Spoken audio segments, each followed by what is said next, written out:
I call it tyranny of the minority. They claim, let's go to bathroom. Let's just mention bathrooms, for instance, like, or same thing, probably with the athletics.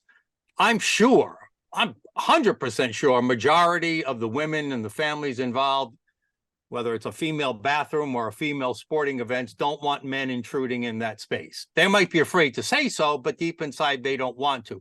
Why does the supposed and non-existent rights of a tiny minority of people somehow supersede the actual rights of the majority of the people? It seems to be tyranny of the minority, right? Well, I would call it the spiral of silence.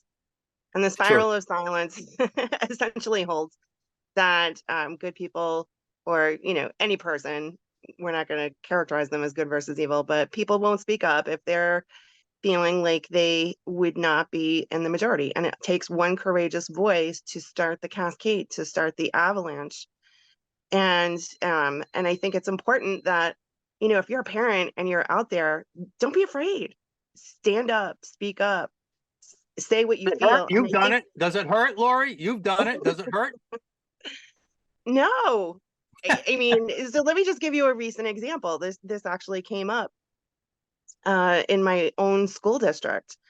Uh, as you know, the Rhode Island Department of Education is taking a look at all of the transgender, gender nonconforming policies that the ACLU forced school districts to pass, to check if they're legal and whatever. And we have a pretty conservative school board, but even the chair got up and claimed that they would have to do whatever the Rhode Island Department of Education said because they were afraid to lose funding. And parent after parent after parent got up and said, we don't care about the money. We don't care. There's no amount of money that we're going to sell our kids for from the state of Rhode Island. So we want you to change the policy. And so it's, I think, still in flux. But we had an interesting meeting afterwards. And, I think there were parents from 6 towns that came because Pine Against it's known for its CTE program. And, there were members of the progressive left there, but some of them made some really good points. And one of the points that was made is, what do you do with the non-binary people and the bathrooms? And how come the transgender policy doesn't recognize non-binary people? And as a result of that meeting, we found out there's a student in the school claiming to be transabled, right? Walking around with a cane, pretending to be 73 years old, right? So this is where we are.